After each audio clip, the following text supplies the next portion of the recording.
Oh, hello. Here comes the champ. Way. Oh, many congratulations for anyone who doesn't know. Robin did the 24-hour track race at the weekend in Battersea, and you did over 200 kilometers, didn't I you? What did was the final two count? 201.3. 201.3. That is, excuse my French, fucking awesome. Yeah. I mean, that really is, considering what your longest has been UTS Yeah. 150. 106 was my previous longest run. Um, Yeah. so what's it like being a hamster? Uh, oh man. This is so I expected it to be quite complicated actually with and quite overwhelming with how much you have to take in every single lap.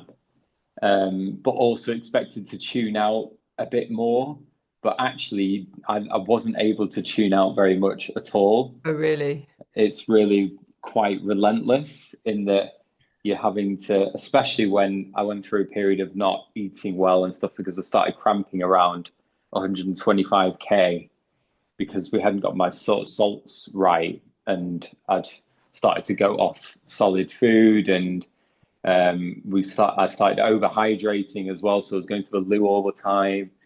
Um, and then at that point, like you've got your crew asking every single lap, "Do you want this? Do you want that?" And then even at one point, Jen had gone. My wife had gone to one side of the track, and Claire and Gilda were on the other side. So every 200 meters, I was being asked if I wanted something, and Okay. Yeah. that's tiring in itself. Yeah. Okay. So yeah, a bit of an assault on the senses then. Yeah, big time. But I loved it. Yeah. And I will 100% do it again. Yeah, yeah. I think, I mean, it's a huge amount to take on board. Mm. For your first, it's yeah, it sounds like so much is going on, and at the same time you're trying to manage yourself as well as yeah. Mm. I've never really uh, considered the aspect of the yeah the track being busy and constantly Yeah. asking you.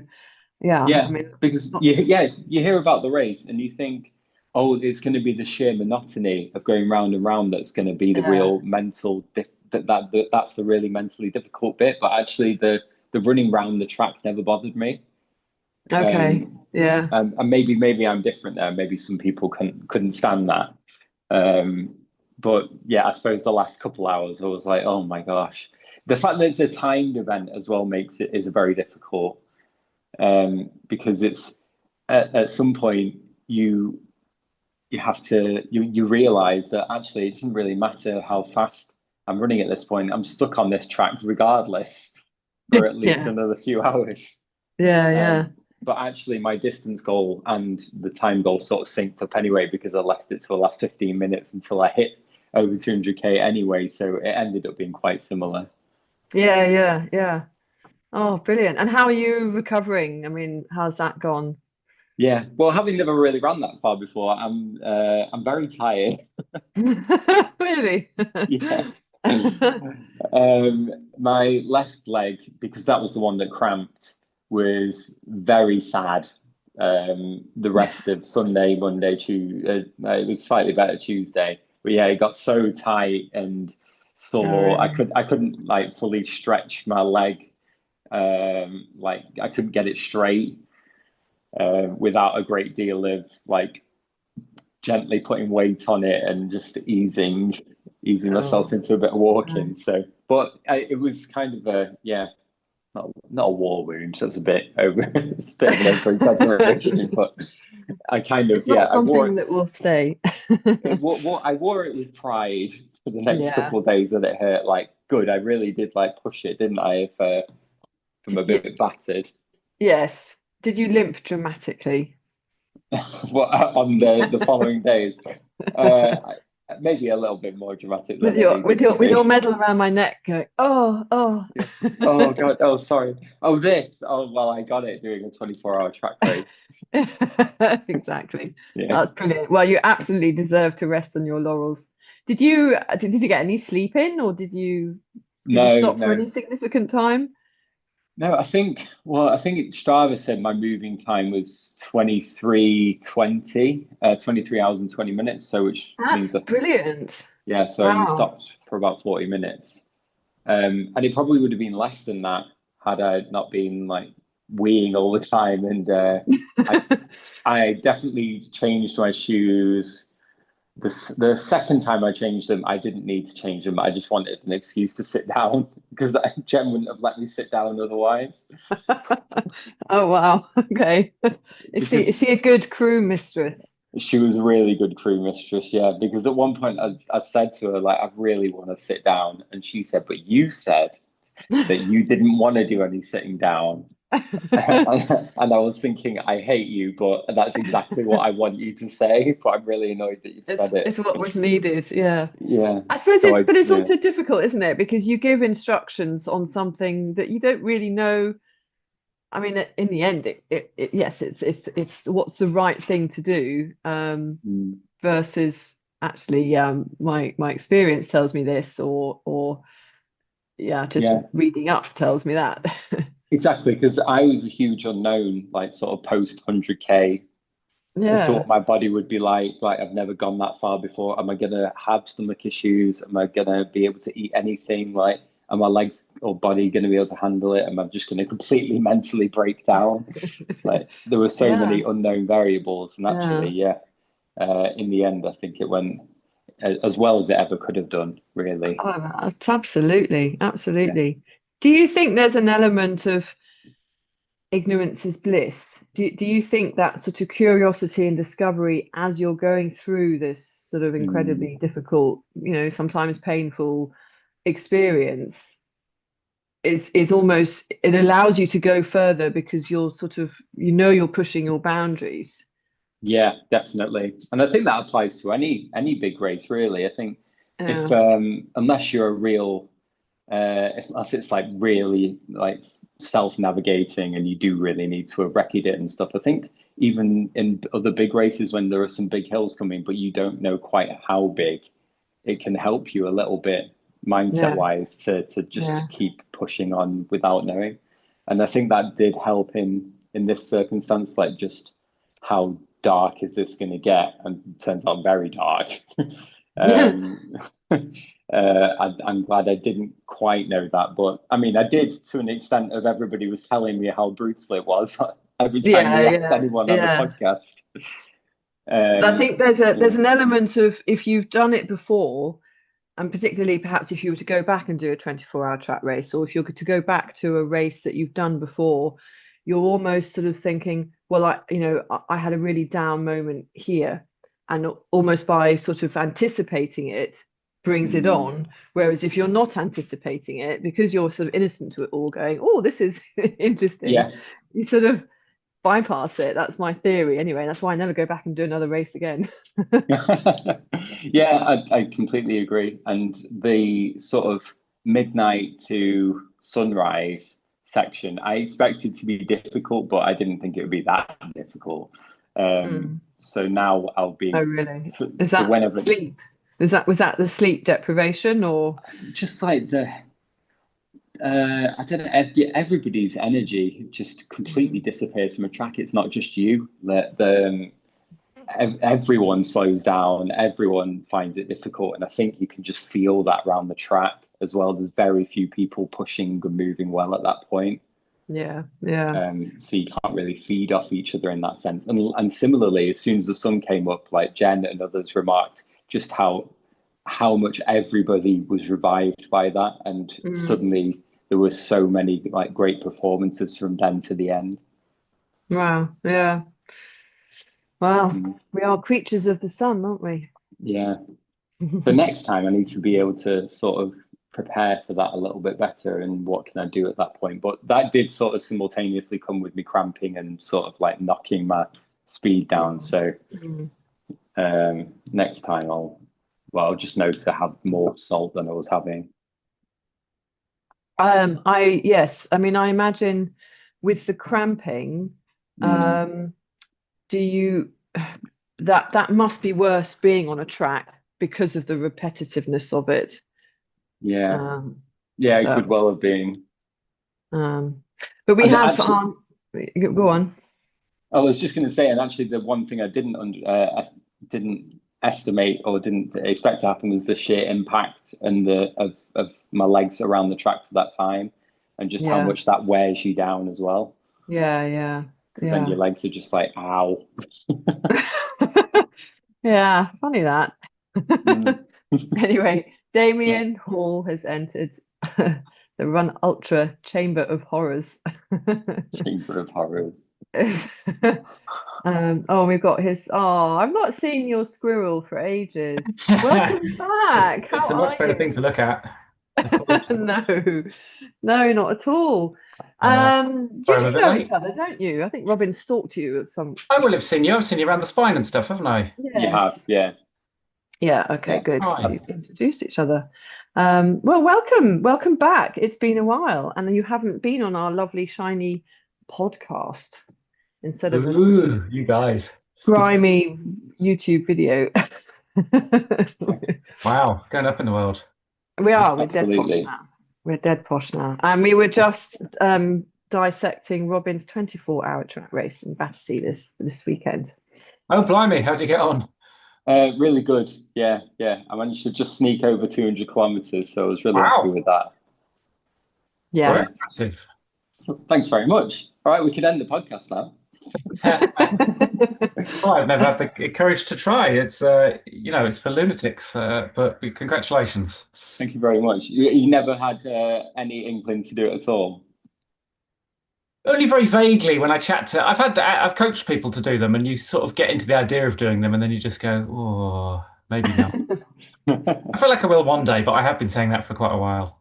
Yeah. Well, age doesn't really seem to affect a lot of people doing it, so you've still got time to think about it.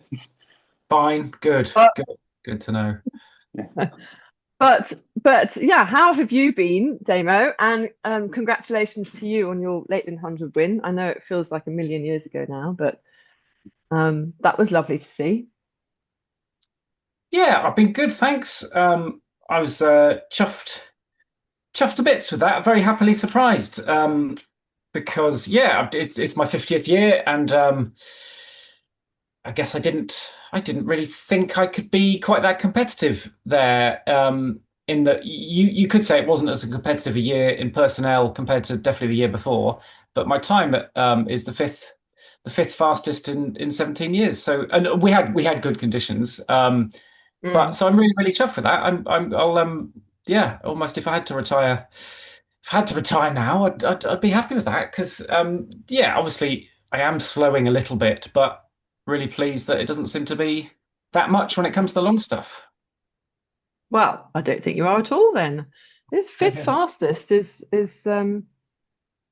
pretty Yeah, no, good, especially as they've been getting faster.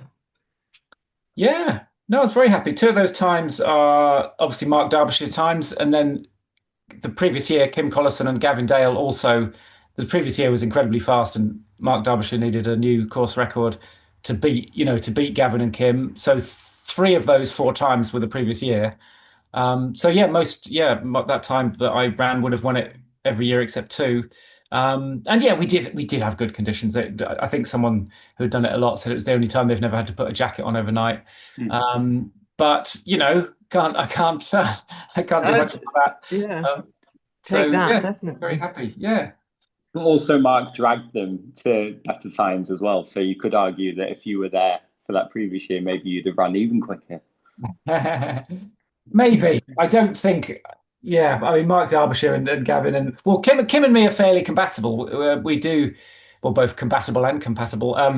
We are we do find each other running together quite a lot in longer races. We were in the GB team together like 8 or 9 years ago. So yeah, we're fairly similar athletes, although I'm a little bit older.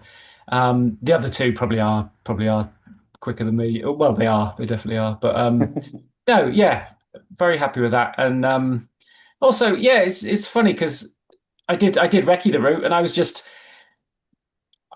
I loved wrecking the route, but like I was frustrated. I was at times thinking, well, I'll try and do course record, splits for this section, or I'll try and at least practice race pace. And so often I was disappointed with sort of what happened. But I suppose maybe that's the magic of a taper, and maybe better conditions. But yeah, and it's a great event for anyone who's not done it. It's so cool that it's so popular, despite being nothing to do with the whole UTMB stuff. It's still very, very popular.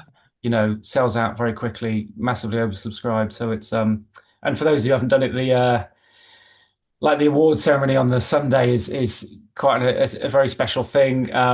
Mark Laithwaite makes a real effort. Like I think it's over an hour, but he's celebrating the volunteers. He's celebrating I guess the older finishers, the people who've done it 10 times, the people who've done it 5 times, the slower finishers. It's only right at the end he goes kind of like, oh, and here are the fast people, give them some trophies. But so it's not about the quickest and the best. It's about celebrating community, and he's got anecdotes about people having their birthday parties there, and I might be making this up, but people who met there and got married. I might be making this up, but that's how it felt. I think I saw that. Yeah, I saw that. He's really hit the nail on the head there on the community side of things, hasn't he? But I think also as a race, it's actually quite unusual for the UK, and I was talking about this with a friend yesterday, that they've embraced the whole area as well as a community who support the race. I mean, as you know, going through Ambleside, it's like going through Chamonix. And there's not many other places in the UK. Most of the rest of the UK kind of hate it when there's a race and it's all, boo. But actually, the Lakeland 100 has created something that's sort of really special and big, but without being commercial or and involves the local area. Yeah, and that's really noticeable. He gives a lot of money to charity, mate, as well, which is highly laudable. It'd be tempting for a profit-driven business to not do that.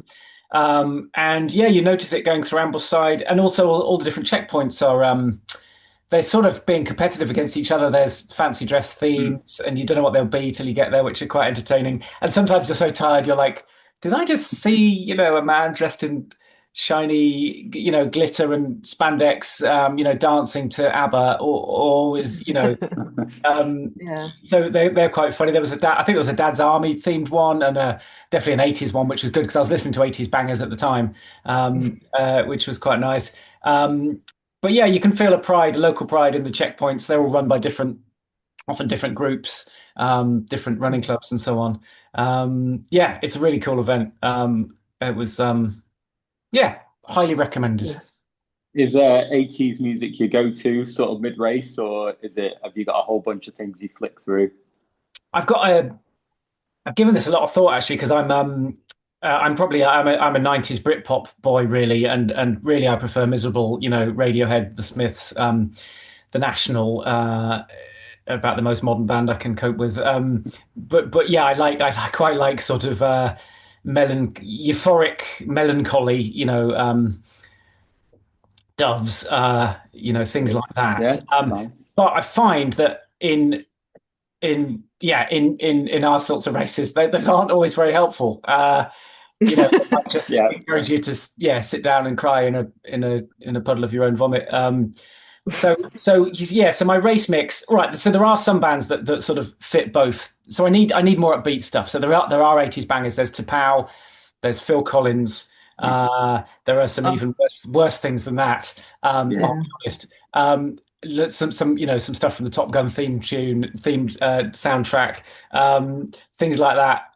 However, there are some bands that cross the divide. I think things like, I suppose, New Order or The Prodigy, Muse, bands that have a bit more what's the word, a bit more kick and a bit more rhythm. You do need a bit of a beat going, not that into electronic stuff, but sometimes that's helpful. But it's a real mix now, but I'd say it's 50% 80s bangers. Nice. That does sound like headache material. That's a real mishmash, definitely. Well, I like it to be quite varied and not know what band will be on next. I guess stuff like, if you're looking for more contemporary, I guess things like Kings of Leon, things like that, I suppose, are a bit more Arctic Monkeys. I'm Mm. not totally stuck in the 90s, but those sorts that does it for me, that sort of stuff, I suppose. But yeah, throw in a bit of Tapao as well. And that Oh yes. gets my China in emotions. your hands. Yeah. Oh. Yes, exactly. But I completely the like when you say like cry in a puddle sort of thing. I try at the moment. I for the track race, I downloaded a bunch of history podcasts because that has been distracting me really well recently. But I had one on the Irish potato famine, and I listened to it for about 5 minutes, and What? it was so bleak. Coupled with going around the track, I couldn't. I had to put on some 80s music very soon after oh that. wow. Yeah. Robin, that's suicidal. I know they were talking about like burying children. I was like, I can't listen to this. All Yeah, so right. there's a recommendation to not listen to stuff like that. Yeah. Yeah. Wow. Anyway, yeah, sorry about that. Yeah. And more recently, your three solo, 2 point um, 2.5 solo. 2.5. 2.5. Yeah, I'm really sorry to 2.75. see that. And you went from fabulous weather to horrendous weather. Good old Blighty. Yeah, I mean, yeah. So I had this. I guess I had this idea of well, something that both Mike Hartley and John Kelly have done, but I wanted to do it a bit differently. Which is basically, yeah, do the big three fell running rounds consecutively, but Mm, solo. And if I'm solo, I can't have anyone. Well, I was always a bit uncomfortable just driving between them, so I just thought, well, if I go solo and I get on public transport, I just wonder if that's possible. Almost like, can you do it? yeah. Um, So and then I had a yeah, I mean Lakeland 100, I had to be careful about recovering from that. And there wasn't much of a gap between that and I suppose basically full on autumn where just the weather's worse, it's darker, etc. Um, but I had a window and the weather was it was just a bit it was mixed, but it wasn't bad enough to make you go, oh, shouldn't go. But of course you're looking but when you start, it's 4 or 5 days out from when you're sort of so the forecast isn't that accurate, but I Mm, did delay it by one day because the weather for the Highlands was pretty bad. So I pushed it back one day, and it was better. And it didn't look too bad. Yeah, I was gonna it was gonna be a little bit windy and wet at times, but nothing mm, nothing to stop someone. Um, so I did the Charlie Ramsey round, set off 9:30 Monday morning on my own, and had a brilliant time. Yeah, it was quite claggy early on, little bit of drizzle, but yeah, I remember late afternoon having a lovely spell, and then the night, um, the night with a little bit of drizzle, a little bit of rain, but not nothing too worrying or anything, and finished it. I was hoping for close to 23 hours, but yeah, 24 hours by a couple of minutes. So that was quite exciting because I gave myself that target dashing down the bend. And of course, you've always got someone. I hope this doesn't sound cocky, but you've always got someone saying, "Oh, have you been to the top?" And you're like, "Well, I've been to 27 tops," but you don't want to sit. yeah. I didn't have time to stop and tell him, so I was just like, "Oh yeah, it's fine, it's fine." So I dashed him down there, trying to get under 24 hours because that felt that felt important. Yeah. Also, I realized I was already late for my first bus. Like I was hoping to be nearer 23 hours, but it was a bit of a guess, really. But yeah, I reconfigured my transport, got to basically got to Keswick for I was ready to start. So I finished at what must have been 9:30, and I was in Keswick to start the Bob Graham round by 2:50. Um, Okay. and that's dropping my bag off at the round, the bar right by the moot hall, and they got a burger and chips from them, so I was pretty happy. Oh, and I'd snapped two poles on the Charlie Ramsey, so I quickly popped into a shop as well. Luckily, Keswick loads of outdoor shops, so I quickly popped in one. Couldn't find any lecky poles, but I got some like really strong hiking poles. Um, so that was quite handy. So yeah, so I'm climbing up Skiddaw with my new poles and stuffing my face with a big burger. And it was sunny at that point, and I was feeling quite good about it all.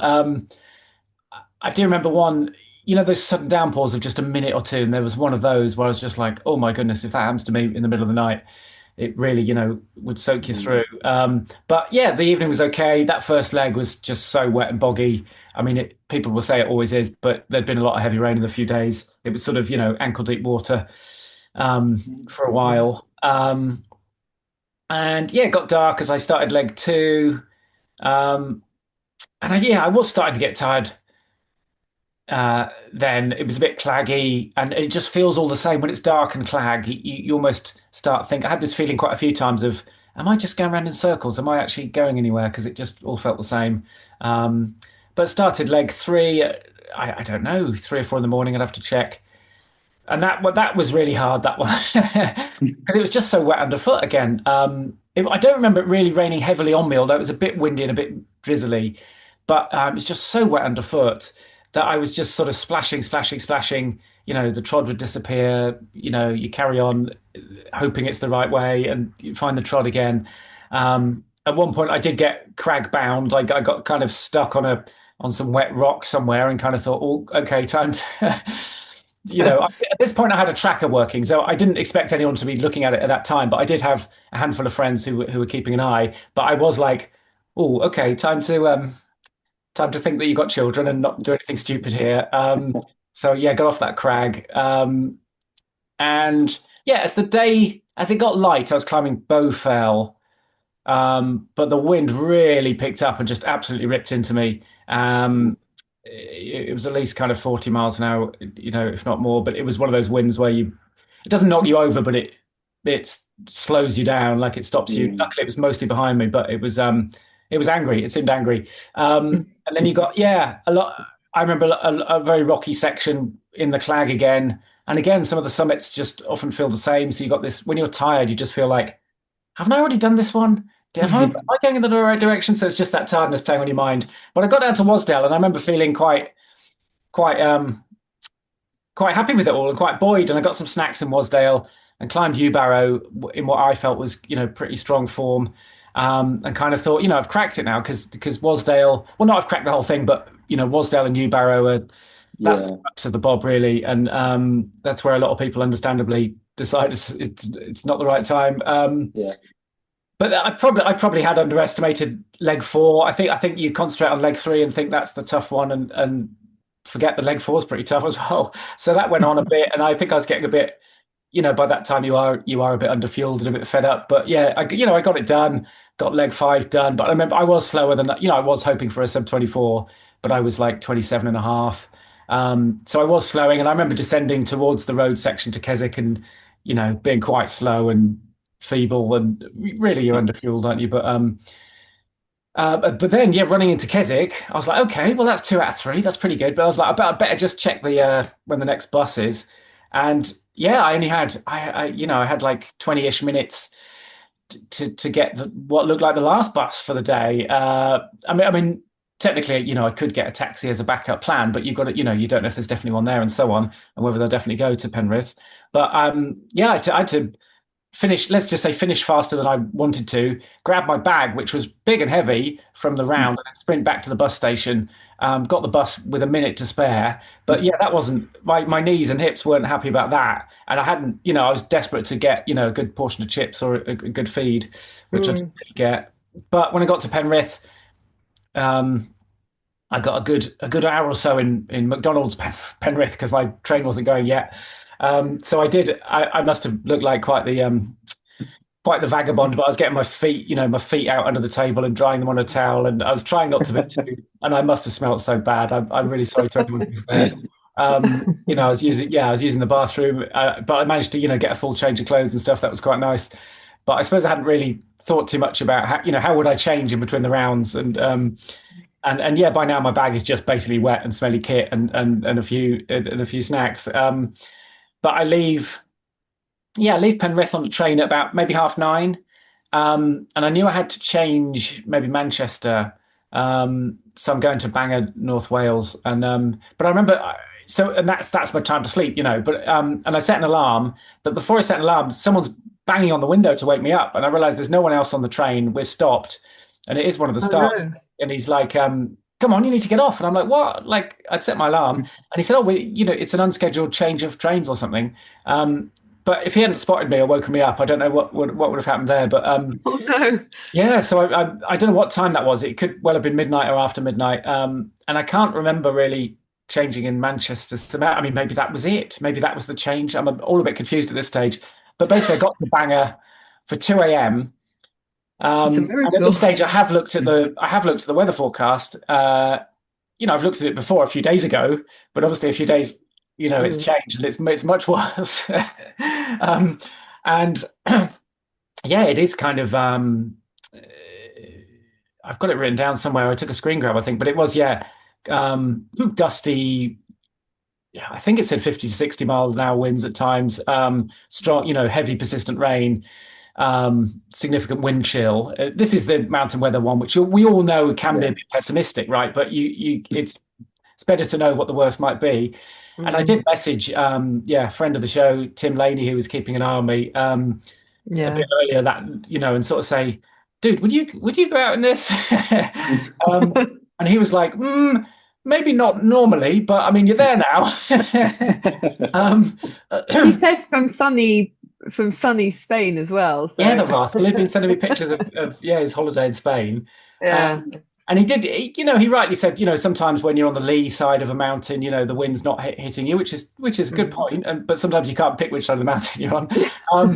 And he said, it's usually pessimistic, and I did have the feeling of I'm there now, so I might as well try. You'd be annoyed if you sat there and then realised it was not nearly that bad.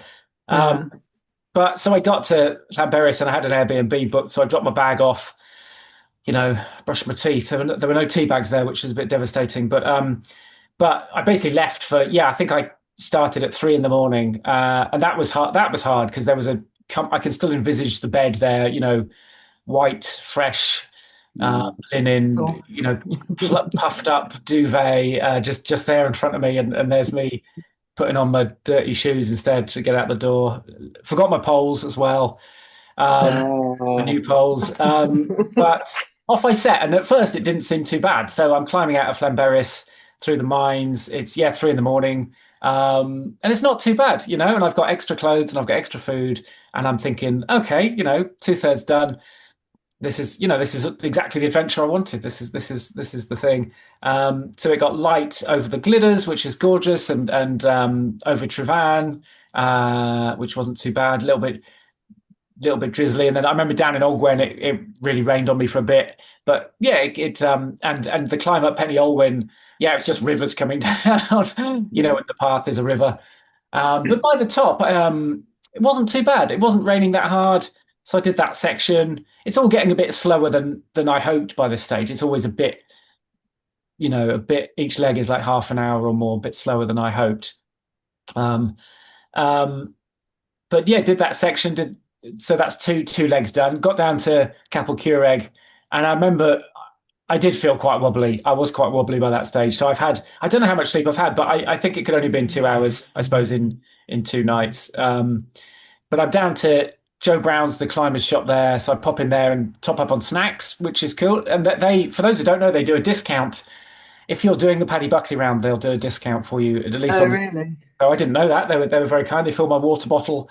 But really, I wanted a cup of tea and some cake. But I did make the time to pop into the Plasty Brennan Centre, which is on the route. But got a fresh cup of tea. Although they couldn't find me a big cup, but I got a cup of tea and some really delicious vegan cake. And so I was climbing Sheerbod. It was raining, and I could hear it was going to be windy, and but I was feeling rejuvenated, and I saw two, presumably a father and son, low down having a picnic lunch, and I said, "What's it like up there?" And they both really quickly said, "Windy." So I finally got to the top. That climb goes on forever. Finally got to the top, and windy. But you start with a long downhill from there, which was great fun, and the wind was, I think, coming from my left. So that's roughly where? East. Yeah. Oh, yeah, it would be east by then, wouldn't it? Yeah, roughly east. I think it was coming from my left. Yeah. But it was quite strong, but it was quite fun. Like on a long downhill, I remember, chuckling and thinking, this is all right. And then for those who don't know the Paddy Buckley round, the next section is kind of the section we don't talk about, which is, it's just what's the word? Bit. I mean, what did you say? The nasty bit. It's just miserable. There aren't any real mountains in it. It's boggy, very repetitive. You're following a fence, which is weird enough as it is, and then it's just boggy. Occasionally, little scrambly bits and bits of rock that you have to go up, but it's very unsatisfying. And it took me about 3 hours, I think. Very squelchy underfoot, and it's still daylight now. And I know how this sounds, but right in the middle of it, I saw one other hiker who came towards me, an older guy, and I chuckled and said something like, we don't see not many people out today. And he said, if you'll excuse the language, he said, "I'm a fucking ghost." And on he went. And I'm sure he was there. And I know what you're thinking, but I'm sure he was there. I'm sure he was a person. And I was hallucinating a bit by now. I did see a gorilla. And I think the night before I did see a spaceship landing. They definitely Entirely happened. plausible. Yes, thank you. But yeah, that section. So what was happening, I suppose. And at one stage, I did have five upper body layers on and two lower leg layers. You're getting slowly wet without really realizing, because it's windy and it's wet. And it's just one thing I think realized was happening was sort of had two hoods up, and the underhood was presumably, it was actually this jacket presumably getting wet, just slowly, and the water sneaks in, gets through your base layer. I had a merino layer under that, and really nice sort of synthetic layer, and another base layer. But I just after a while realized you're getting wet, and I can't remember where, but somewhere I must have found a tiny bit of shelter. I did take my very base layer off because it was just sopping wet, and hoped that would make a difference. But yeah, so I wasn't cold most of the time, but there was a strong wind, and I was wet. So, but it was basically, as long as I kept moving quite well, I wasn't too worried. But by this stage, I should say my tracker had died, or in fact, it didn't show up on any of the paddy. And I'm getting, so I do the bit we don't like to talk about, and then I'm onto the mole winds. But as I get to the mole winds, it's dark by now, and I'm getting messages, including from Martin Stone as well, saying, "Can you, for my own peace of mind, can you keep me updated?" So I've got those two, and Matt Neal as well. I'm updating them, but they all seem fairly concerned, and they're not even seeing the weather. So the weather is, I don't ever remember it being like heavy rain for like, more than 10 or 15 minutes, but it was raining most of the time, sort of light to medium rain. And then you get really strong blasts of wind, the stuff that kind of roars in your ear. While it was daylight, I could move well enough. Basically what happened is, doing the first two mole winds, it got dark and you just move slower because you can't see the path so well. So I was generating less heat. And it hadn't occurred to me that I might have to stop. But yeah, Martin Stone texted and sort of said, "Do you want me to try and arrange a tracker for you at the next road crossing?" And in a way that started putting, it was like, oh yeah, I've still got, part of me was thinking, I've done so much, don't stop now. You've done so much of it. You've done like 3/4 of it. But also looking at my schedule, I had 8 to 10 hours left. And I had two huge exposed climbs, which is, going up sort of Hebog and going up Snowdon itself, which are both very exposed to the weather. And basically, I think if the wind had died down, I would have been fine. But I slid this wind up. So basically now I'm moving more slowly, generating less warmth. And the wind every minute or two is just absolutely ripping through me. And as I'm starting to get cold, I never quite shivered, but I was like, if I start to shiver, it creeps up on you, doesn't it? Yeah. So I suppose I didn't. Yeah, that I guess the wetness had crept up for me, and then I was just getting battered by the wind, which was making me maybe just shudder quickly. And then you kind of think, well, if I move a bit better over this section, I'll be okay. But I was beginning to realize, well, if the wind stays like this, and I've got all this climbing ahead of me, it just doesn't actually feel safe, to be honest. And I didn't have a tracker, so no one really knew quite where I was. And I was in rocky mountains. So I thought, actually, I'm not sure I'm safe. I think I better save this for another day. And I still had, and before I made the decision, I thought, don't make a tired decision. Well, I'm tired. You can't do much about that. But I put 2 gels in as well, because I thought, you might be a bit depleted. You might be being a bit defeatist. So I put 2 gels in. gave it another sort of 20, 30 minutes, and then just thought, no, I'm not, I'm getting cold. And if the wind doesn't, if the wind carries on, so I texted Martin and said, he sounded relieved, to be honest. I said, look, I think I'm going to stop, Martin. It's not safe. And he sounded relieved. He wasn't technically responsible for me, but maybe he felt that way. And it was it was still a drama getting down. Well, not a drama, but trying to find a taxi at sort of 9-10 o'clock to get back to from what's it called, Festiniog, I think. Yeah, around there, back to Llanberis, which is an hour's drive. I hadn't really realised. I just and cost me a fair bit as well. But nice to be in somewhere warm. But it left me I was on the side of the road sort of for half an hour as well, just waiting for a taxi, which was with all my clothes on, shivering. Well, yeah, a bit cold. But what I honestly came away from it thinking, all right, I didn't achieve what I wanted, but I almost did. And I do think if the weather was 20% kinder, it could have worked. So I feel like I proved the concept could work. And just a bit more luck with the weather, maybe a different time of year. It was always a bit more of a gamble this time of year, isn't it?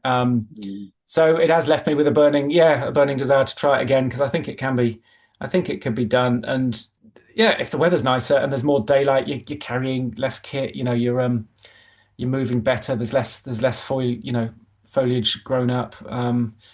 So I am tempted to try again. But it was one hell of an adventure. Oh, that's good. I think, the weather, it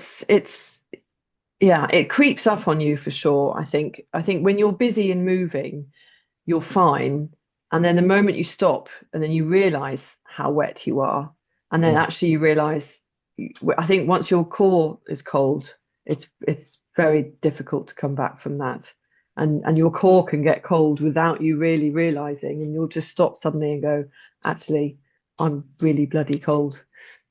So I think you definitely did the right thing. And I don't know how anyone, I mean, in that, for 3 days solid,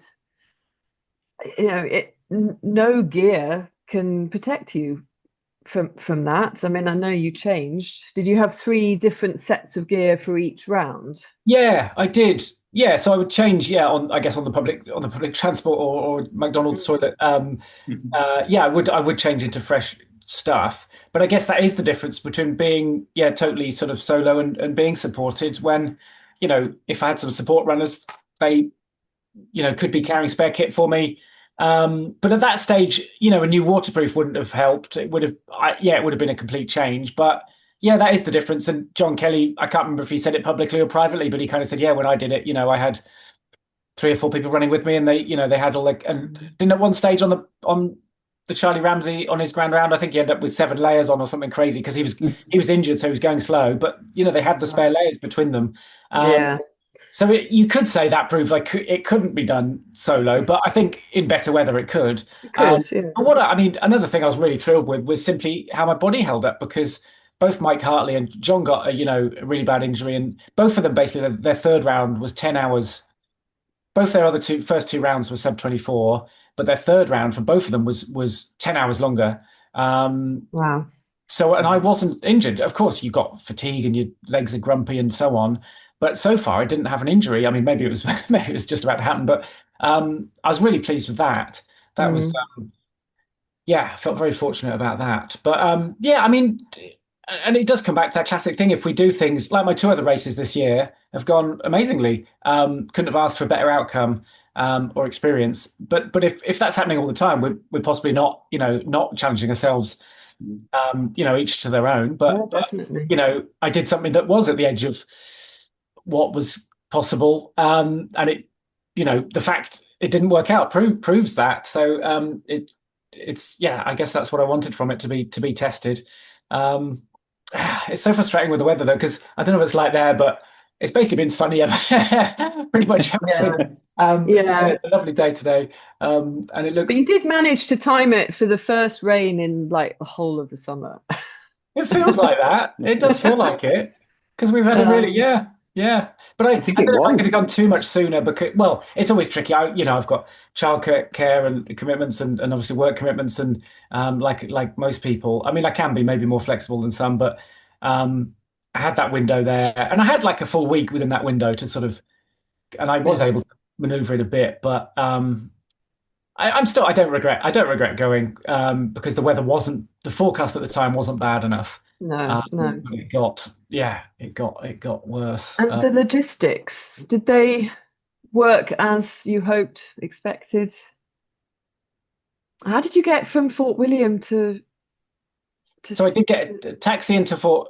Well, yeah, taxi from the bottom of the Ben Nevis to Fort William because it's only about 2 miles, but it's like once you've got your kit bag. So I'm carrying a kit bag with basically spare food and spare kit, but absolute minimum amounts, and it's still really it's really heavy.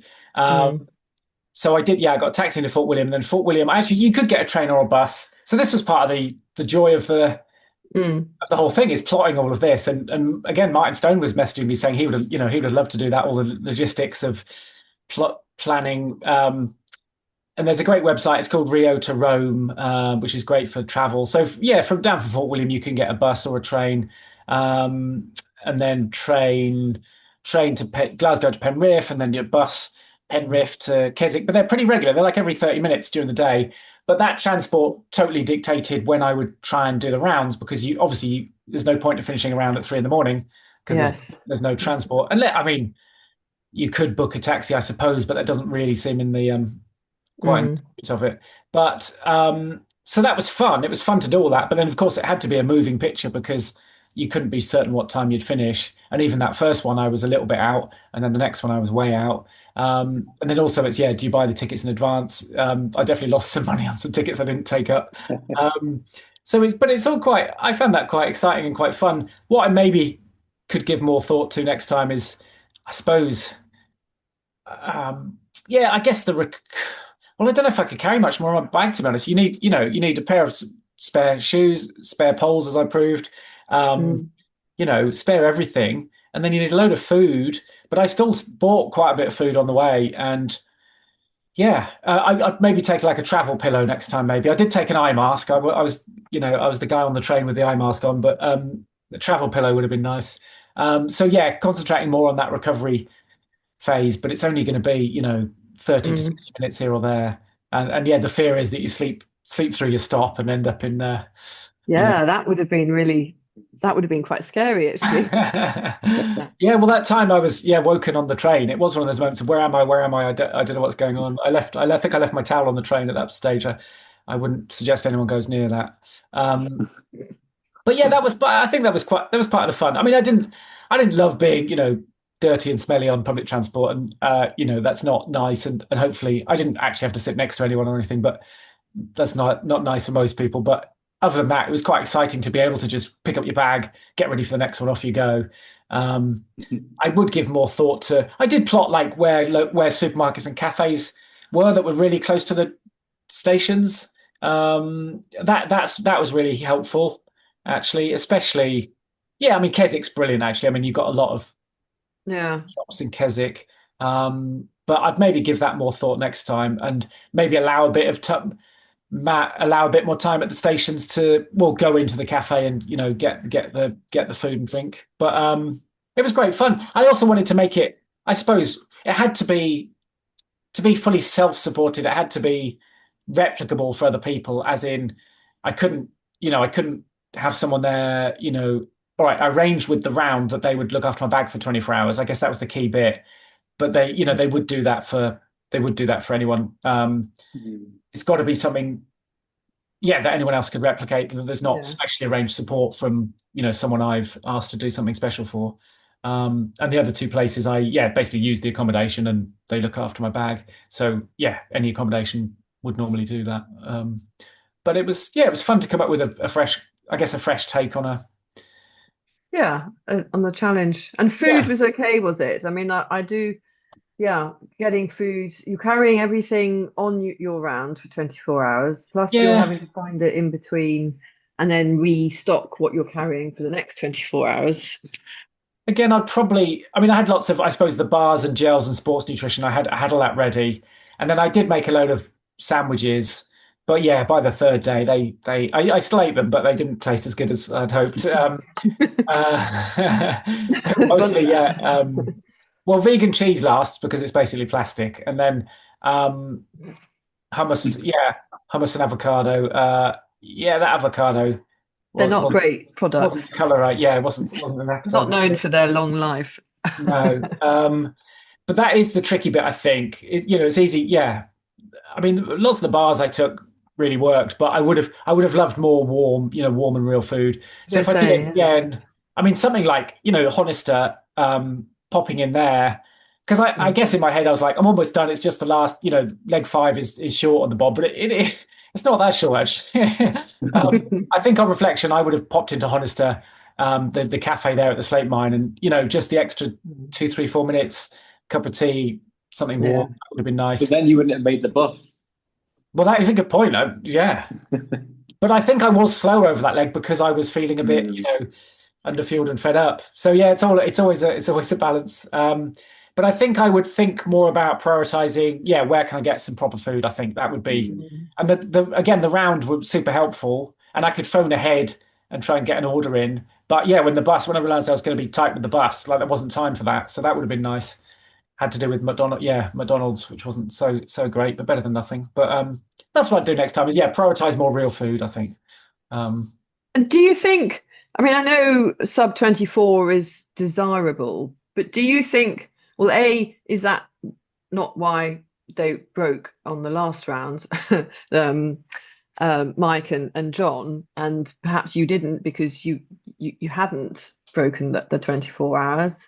Or do you think that is achievable again in better weather? And That's a really good question. I guess I was,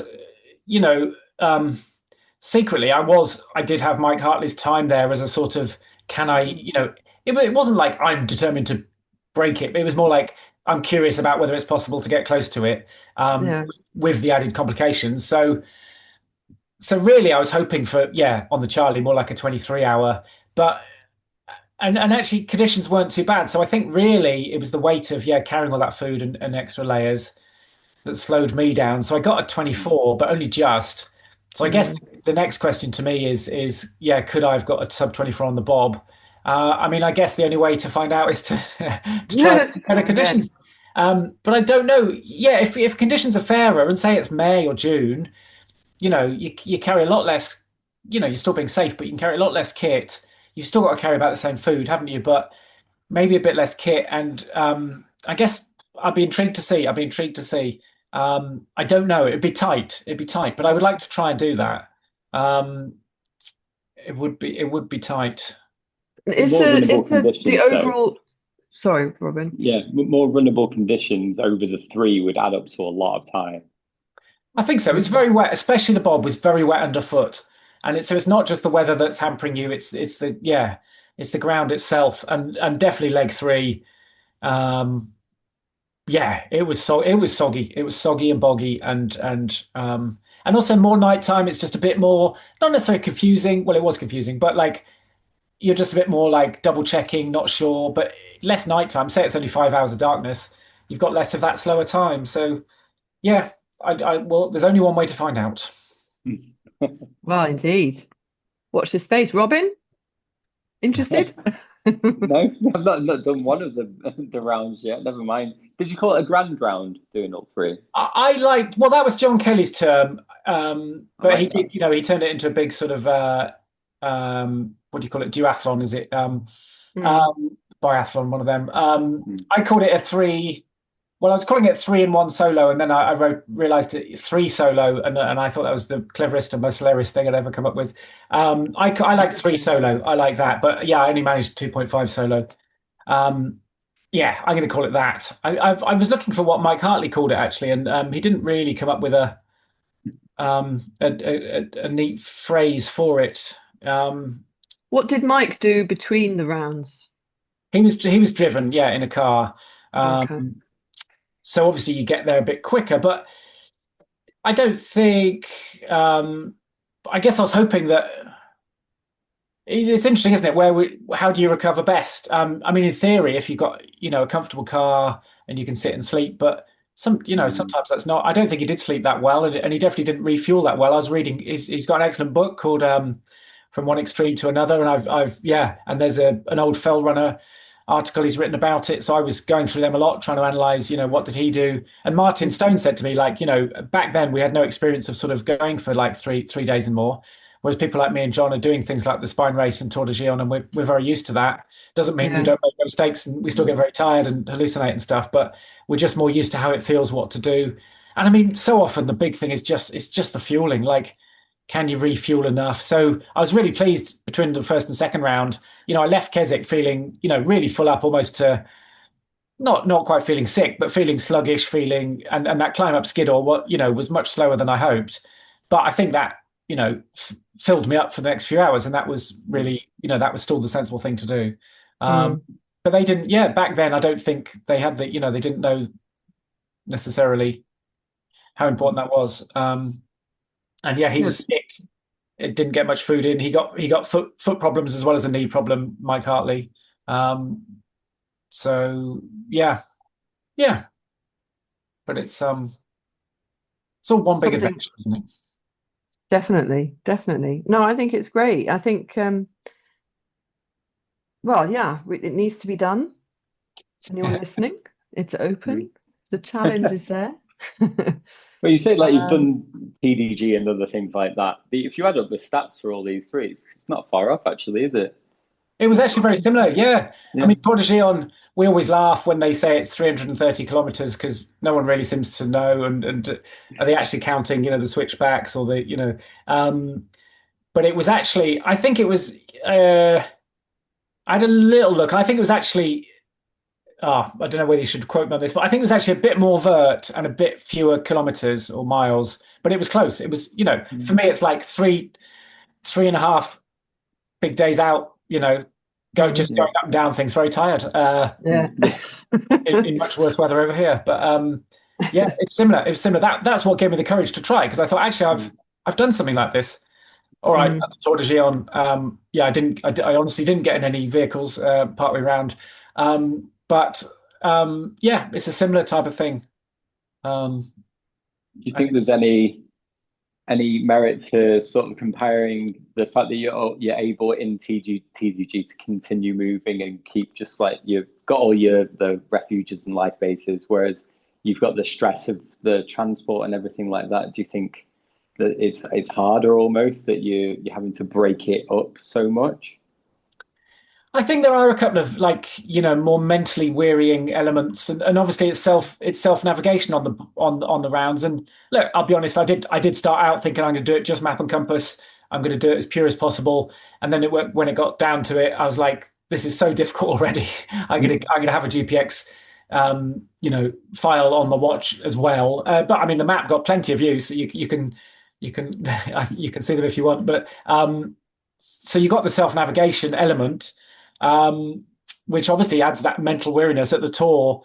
It's pretty well marked most of the way. And then when it comes to the downtime, the non-running time, normally you'd hope to be able to chill, but I was worried about buses. I was phoning ahead for taxis. I was booking a ticket online on my phone.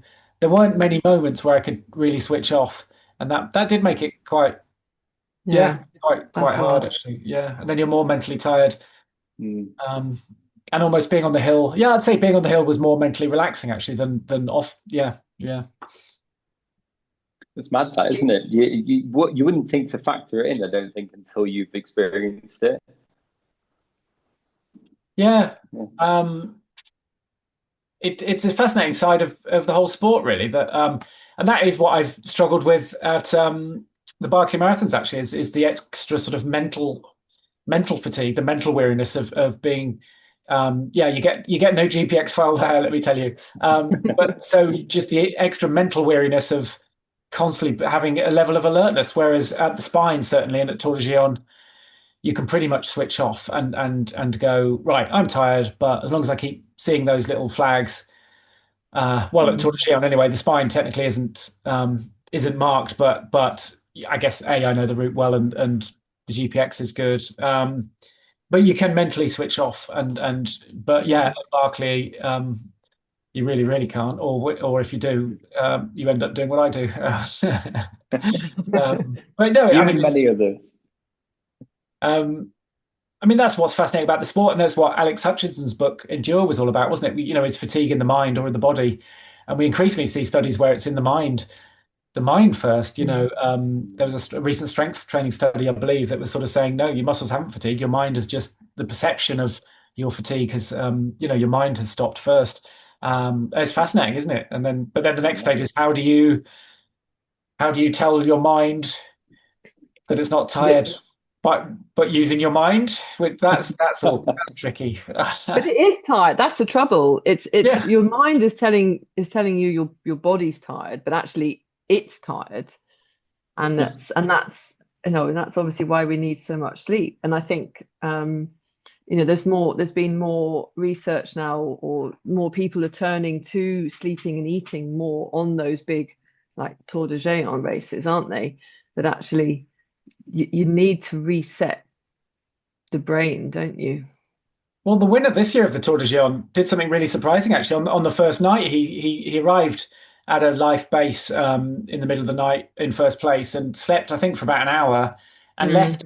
I think someone said 29th position or maybe 19th, but way outside the top 10, 15. Even though at that stage the minutes between positions aren't that big, but then bounced back and went on to win, which is it's pretty unusual in our sport to sleep that much that early. So it's still an ongoing experiment, and it's fascinating. I mean, on my 2.5 solo, I was perfectly prepared to have. I'm pretty used to having sort of trail naps, on the hill, but it was never. I think the weather. The one thing about the weather being like that, actually, it does keep you more alert and more kind of awake. When the wind's whipping into your face and you're getting wet, it helps keep you awake to an extent. But yeah, the sleep deprivation, I feel like I've got lots of experience of it now, but it's still an ongoing experiment. It's very hard to get it perfect. The winds Too many variables. on those Snowdonia hills are just absolutely brutal. They're out there. They're one of the few mountains that I've experienced winds of 50 to 60 miles an hour, and to continue pushing through that, even on fresh legs, isn't easy. So 2.5 through this grand round, or 3 round, or whatever it was. I'm not surprised that you had to call it. Really, it's not something that we're meant to be able to do.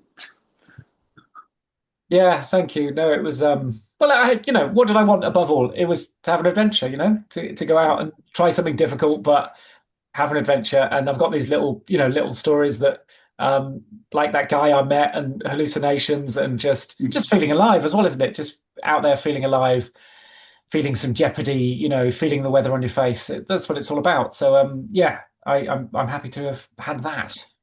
The ghost guy, I can't believe that. Of all the things to say to someone in that sort of state, and those are the words that comes out of his mouth. Yeah. Yeah. Wow. He was even there. Well, do you think you did your mountain leader, didn't you? Is it last year or the year before? Year before, I think, yeah. Do you think that's helped you? Yeah, I think that has made me safer. It makes me prepare more definitely in terms of a bit more in terms of kit, and also thinking of alternative routes, I suppose, of get out strategies. I think it does that, and then I think it did help me then, because I was kind of thinking, well, and yeah, I was thinking, how safe am I? How safe is it to carry on? I think it has helped me a lot. And now also, if I plot a day with the kids, for example, they're getting older and they're pretty reluctant to be dragged up on hills, but I often think, well, how can I shorten the route if the main target? Because in the past I'd be like, right, we're doing this, and halfway around everyone would be really fed up, or the weather wasn't as good, or and it's like, oh well, that's the only way now. You've got to, we're committed. Whereas now I always think, well, okay, how can we shorten? And I put on, if you don't mind the plug, spine training weekends now as well. And in fact, on the very first one, we had to do that. The idea was to do the leg over Crossfell from Dufton, and actually the weather was pretty bad. So we shortened. We were able to start elsewhere, just off the route, and we still went over Crossfell, so they got that experience. But we were up in the terrible weather for a lot less time, and then people had they had an experience of spine weather. They had an experience of crossfell without. Oh, technically we didn't go over the summit of crossfell, but close to it. So I went to Greg's Hut and so on without of having a horrendous time. So it has. I used to be a lot more like, no, this is what we're doing. This is and now for both with other athletes, with myself and with my kids, I think it's almost like giving yourself options. I'm really glad. Sorry. Well, how to look after other people as well. Yeah, you do have to think about that a lot, actually, and it's sometimes packing spare layers for other people, whereas I maybe wouldn't have before, and also trying to gauge people's when I'm leading groups anyway. Getting that knowledge beforehand of what's their level of experience, because sometimes we just think, oh, everyone's runners, they know what they're doing, and then you realise, they haven't brought a key bit of kit, or they didn't really know that they need to be, getting in more snacks. So it's been really helpful. I'd recommend the mountain leader thing to anyone who's going out regularly, because I did it primarily, I suppose, for the navigation, but it taught me so many other things. It's a really good thing to do. We'll all be safer and have a better time for that knowledge, I think.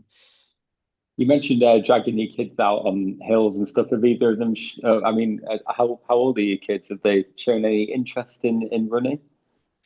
So my daughter's 14, so she's going through that stage of quite the opposite of PE not being so exciting. So she's also realised she can say no to me, and I can't do much about it. So I'm really trying to. However, in the summer I did take her up Scafell Pike. So it's balancing for her. I've got to balance, like, that's almost like a punishment day. I've got to give her like a reward day of doing something much more fun and relaxing. And my son's 11, so he's pretty outdoorsy. Like, he loves climbing trees and things. And he has been on a few short runs with me. So I hope that lasts, but we'll see. But when they're younger, you could, it's just like, this is what we're doing today, kids. Now they realize they can say no.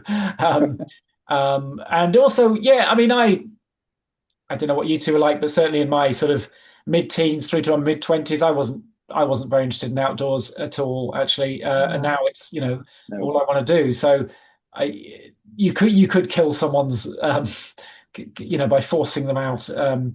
You could kill off any interest altogether. But to be fair, my daughter did a Duke of Edinburgh Bronze Award, actually, and is doing her silver. So I was very happily surprised she signed up for that, and I didn't put any pressure on. So I think sometimes it's letting them do their thing. But I think it seems to me that they either follow what you do and think you're great, or in my case, they think you're absolutely nuts and vow never to run. How old are yours, Kate? Mine's 19. Okay. But she spent 10 years watching me do this, and she's just like, not on your Nelly. It will be interesting to see, though, whether they maybe when she's 30 or something, she might go, actually, my mum used to do this. I quite like to do this. I don't know. Who knows? But at the moment, it's skull and crossbones. I've got one at Junior Park Run, and she doesn't always want to do that. So we'll see what happens. How old? Yeah, yours are smaller, aren't they? And more malleable. Nearly seven, and another one nearly 3. Yeah. You can beat the 3-year-old into submission, I'm sure. Definitely. But I definitely used to groan at having to go on walks for a long time. So whereas now that sounds great. So it just goes. We're all the same, aren't we? It just goes in cycles. Unless you somehow get the bug for cross country, I think it's quite rare, really, isn't it? Yes. I think so. And there's so many other exciting things for young people to be doing. So I think all you can do is, well, I don't know, I'm not an expert, but all you can do is plant the seed of this. This is one of some exciting, fulfilling things you can do, in your life. And then I guess you hope they pick it up later on, I suppose. Yeah, definitely. But at least show them in the first place. If you don't do that, I suppose, then they never they're less likely to. Right, well, any plans for the future? Anything? I've signed up for a shorter spine race. I'm going to do the Sprint North. Oh, Exciting. Which I did Okay. do the sort of dummy run of this Mm. the past spine race this year. And yeah, it'd be nice. I just don't. I think I will do the full spine again. Although I must. This Challenger North is very appealing as well. But I just Mm. don't quite have the fire in my tummy for the full spine at the moment. I have, started it 5 times, finished it 4 times. You've got to. I know I'm stating the obvious, but it's quite a slog. So you've got to have a Mm. fire burning that means Yeah. you've got to really want it, I suppose. And at the moment, it's hard when you. Well, I'm not. I You don't don't want to. need to. Well, I that's it. I mean, mean, I have won it, so it's yeah. going back, and I've actually also placed second, third, and fourth. So, like going back, yeah, you've got to. It's hard to get your sort of goals. What Mm. are your goals? Of course, I want to give my best run there. Um, will that be satisfying enough to get me to the finish? I think right now I haven't quite got the hunger for a full spine, but I think I will again. It's fantastic, as you both know. Just incredible to be part of it in any way. Really, it's just so cool seeing Yeah. people. Well, people try to do difficult things. It's amazing to see. Mm. Doing that sprint north is going to be really weird for you, moving so quickly over that final stretch. Yeah, it will feel a bit like cheating, getting to the wall, I think, before everyone else, or at least that race gets there before the other races. Yeah. I think that will feel a bit weird, but it's nice because I had that dummy run in January. It's really nice to do that section without being trashed because it is one of the best sections, over the Cheviots. But normally you're Mm. not really appreciating it, let's say. Whereas you do it like this, and you're like, oh wow, this is exciting, this is fun. Weather dependent, but yeah, no, it's a really good idea. That one, that's a really good idea. Anything else? Nothing really solid yet. I guess I'm just thinking about next year, and I think I don't mind saying, yeah, I think I will try this three solo again. It's got under my Mm. skin, and it was close enough that I could see. I couldn't quite see the finish, but I could see how I could finish it in just better weather, really. So yeah, I think I will try that again probably next year. And yeah, I'm just thinking, weighing up 3 or 4 other things and trying to see how they'll fit for next year at the moment, which is yeah, a really nice place to be. And another year, I suppose the big goal is another year uninjured, really. That's Yeah, that's the thing not to be taken for granted. definitely.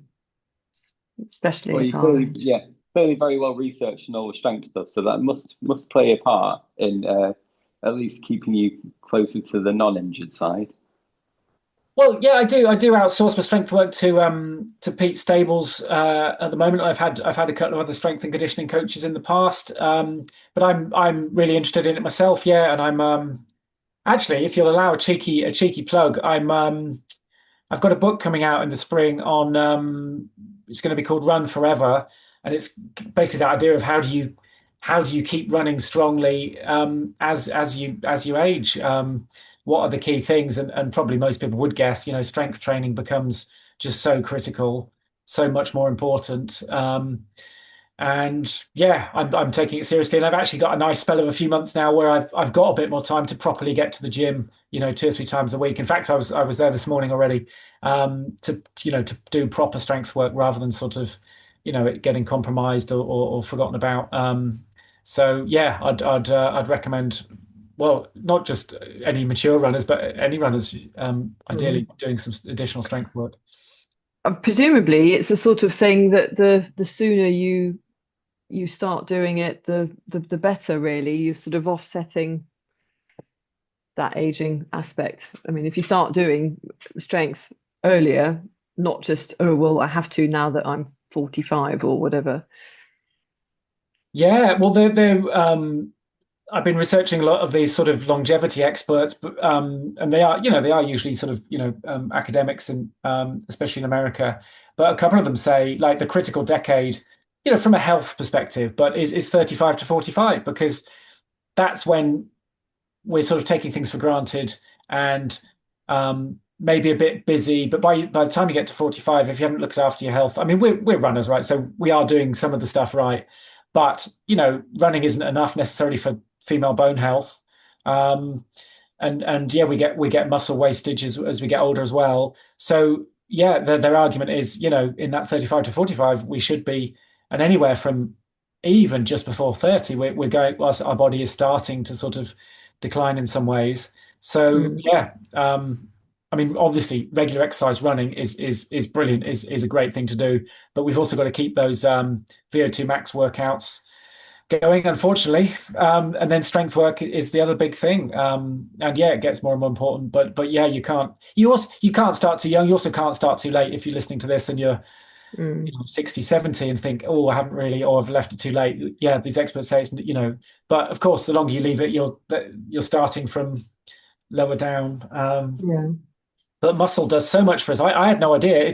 It's part of our metabolism with insulin and sugar. And there are studies that show better leg strength correlates with better cognitive performance, which in twins, which is quite surprising. Wow. There are 3 or 4 other things as well that the muscle benefits us. So it's it's absolutely critical for health as well as performance. Wow. There we go. So Run Forever next spring. That's due Yes. out. And you've got a spine recce community shindig as well. When's Yeah, that? that's coming out soon, isn't it? Oh yes, late November. I've only got less than a handful of places left, but if anyone's interested, where is it? Thank you. 28th to the 30th of November in the Alston checkpoint. So we're using one of the hostel that's a checkpoint for the race. And we'll do a couple of long runs on the Pennine Way and various workshops, various experts who have done lots of spine finishes. We've got at least one repeat booking from last time, so people are we'll do some navigation, whatever. Well, we ask people, what are the key things you want to learn, and we can adapt it to them. But yeah, people want to learn navigation definitely, and talk about kit and nutrition and psychology. And yeah, it's all covered. You can go on the Spine website and you go to, I think I have to double check, but it's on the Spine website, or just message me via Instagram. I just did a post. But yeah, thank you for letting me plug that. Should be fun.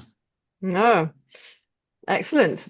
Well, we will wrap up. We've been ages as always. We've had lots of fun, but we have got just a little set of questions to ask you, which are very important and are critical to the podcast. Oh, yikes. So, dogs or cats? Cats. Books or movies? Ooh. Books. Gels or solids? Solids. Weights or treadmill? Weights. Porridge or toast? Toast. With nut butter. Bog or mud? Bog. Yes. You had to say bog. You had to. You had to. Bog botherer. Fantastic. Thank you so much, David. Thank you. Keep doing what you're doing, and catch up another time soon. Definitely.